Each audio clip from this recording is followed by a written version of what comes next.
Malachi. Every time I see it, I think it's Malachi. Well, it's not.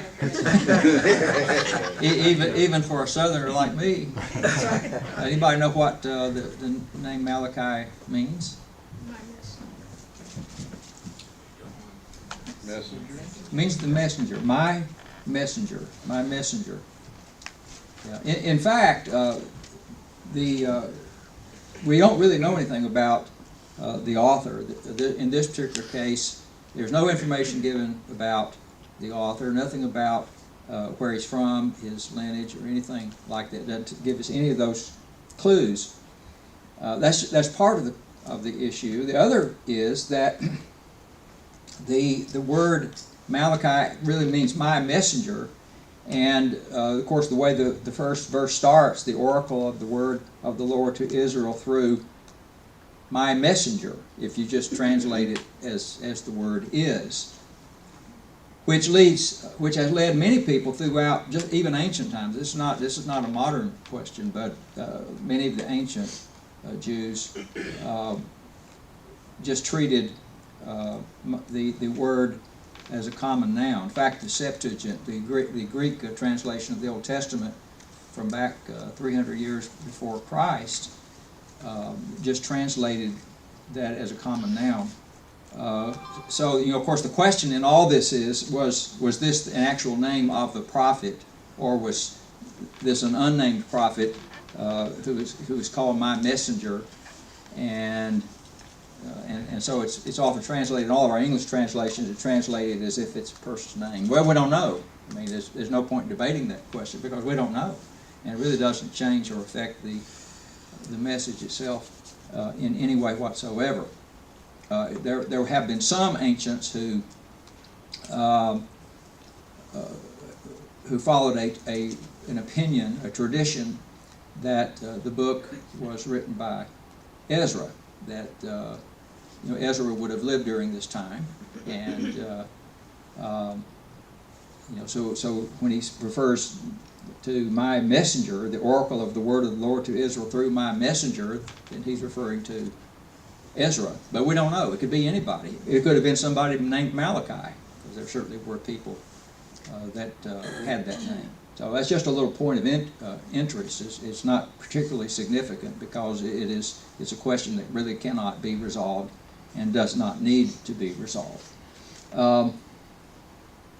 What we do know is that the name does aptly describe the prophet in his role. He was God's messenger. So if this was the person's name, then his name is appropriate to what he was sent to do, which is true also of other prophets. Their name often tended to be significant in terms of the message that they came to deliver. And, Yes.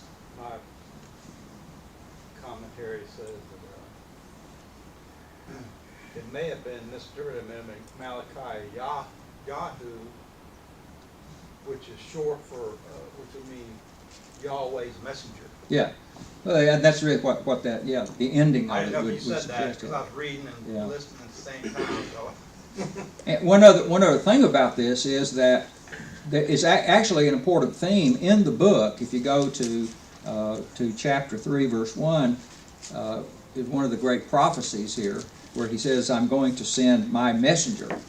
He will clear the way before me." And so, of course, that's the first of two prophecies about the one who is to come. The New Testament identifies this as John the Baptist, of course. Jesus himself talks about that. He's referred to as my messenger, and at the end of it he's referred to as the return of Elijah. Of course, Jesus explains all of that, and we learn from the New Testament why he's referred to symbolically here as Elijah. Not that Elijah was going to come back from the dead or anything like that, but there were some similarities between what John the Baptist would do someday and what Elijah did back in his day in preparing the people and preaching the message that they preached. So certainly the name Malachi fits with one of the prominent themes of this book. One of perhaps the most important messianic prophecy in the book is the prophecy of the sending of the messenger.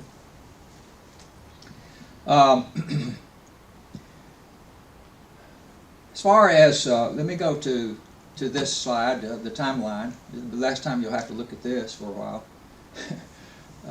I'm sort of a timeline person. I like to see where things fit.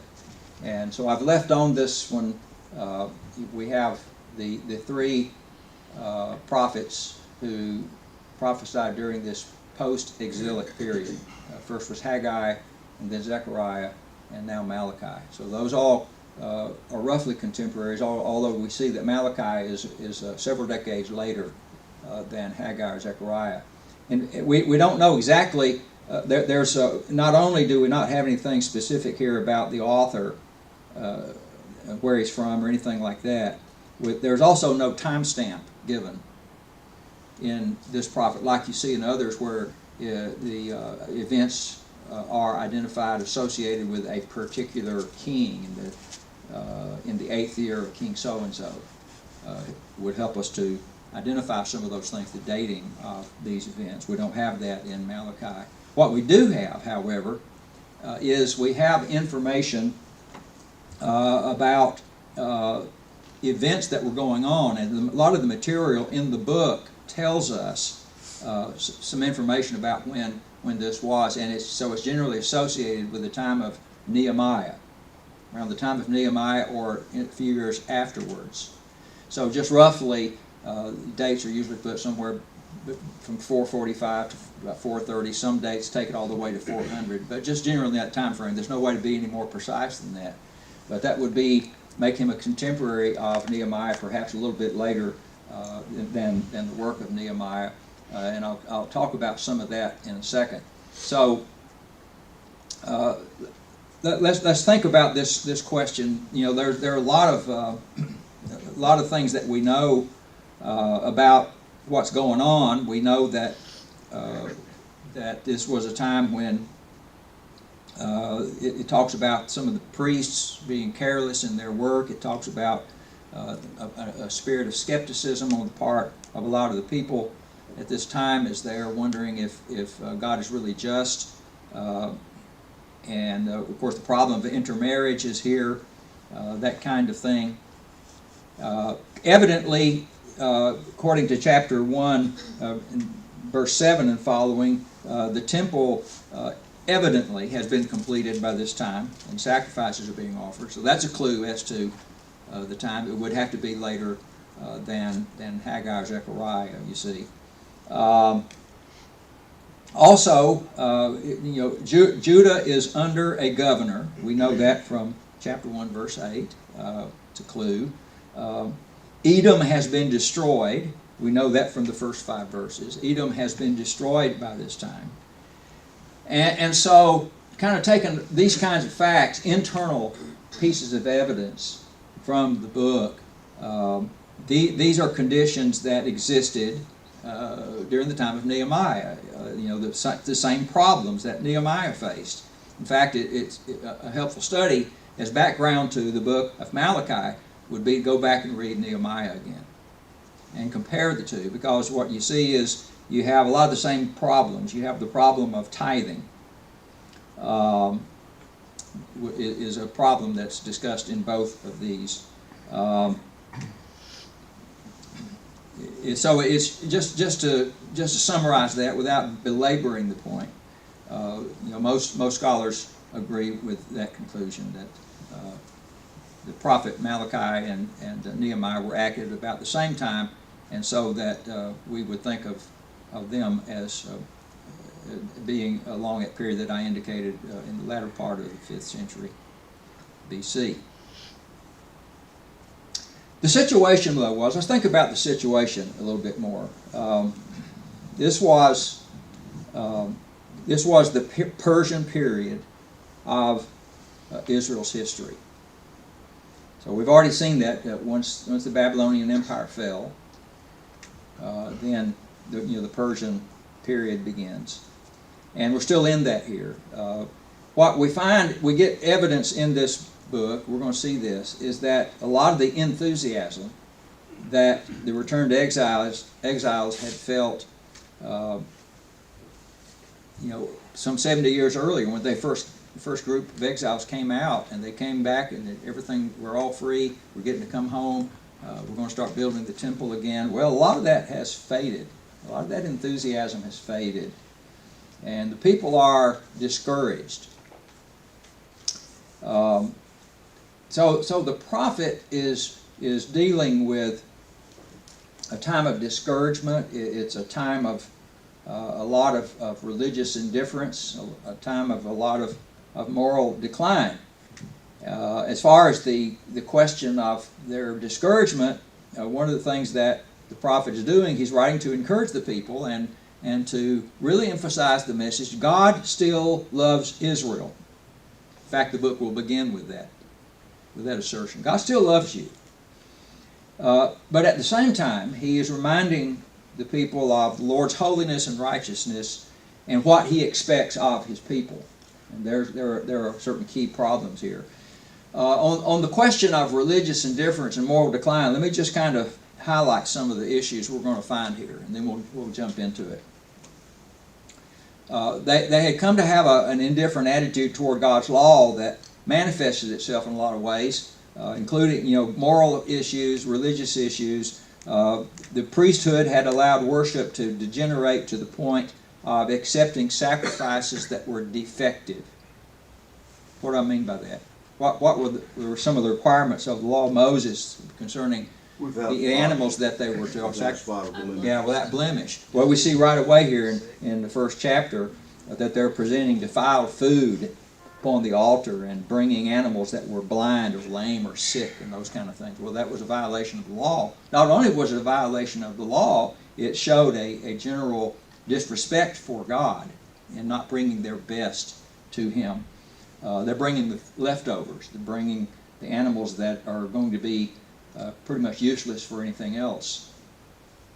And so, in doing so, God accuses the people of despising him. They despise the Lord. You don't love me like you should.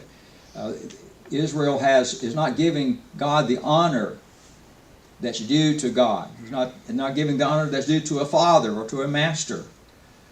You see in chapter 1, verse 6, we'll see that right there. They are withholding the appropriate tithes, as I already mentioned. And so the way the prophet puts it, is God speaking to the prophet, is what does he accuse the people of doing? Of robbing God. Robbing God. He said, you're robbing God because you are withholding that which you should be giving to the Lord. He accuses them furthermore of being guilty of treachery and lack of faith in God. What they were doing is they were divorcing their wives in order to marry the daughter of a strange god. So they're divorcing their wives. That was bad enough. And one of the profound statements in the prophet Malachi, he says, "I hate divorce." God says, "I hate divorce," and it really underscores the general teaching of Scripture, including the teaching of Jesus Christ himself about the sanctity of marriage. And they were guilty of that, but the reason they were doing it makes it even worse, is so they could marry these pagan women, the daughter of a strange god that didn't even believe in God, believed in some foreign idol. Their trust in God has given way to a spirit of skepticism. That is, they are questioning whether God is really just in his dealings with them, and after all this time we ought to be doing better than we are. We shouldn't be suffering this way. So they're saying it's vain to serve the Lord. It's vain for us to be serving him. Chapter 3, verse 14. So the Lord accuses them of having become arrogant against the Lord, getting kind of high and mighty in that way. So that's a lot of the background that we want to look at here. Now, this fourth point I have here. Let me explain what that is. That sounds kind of a high-sounding word, but I think it's important to see this is how the book is arranged. It's sometimes referred to as a dialectic method. A dialectic method. And what that means is that The way this book is arranged is the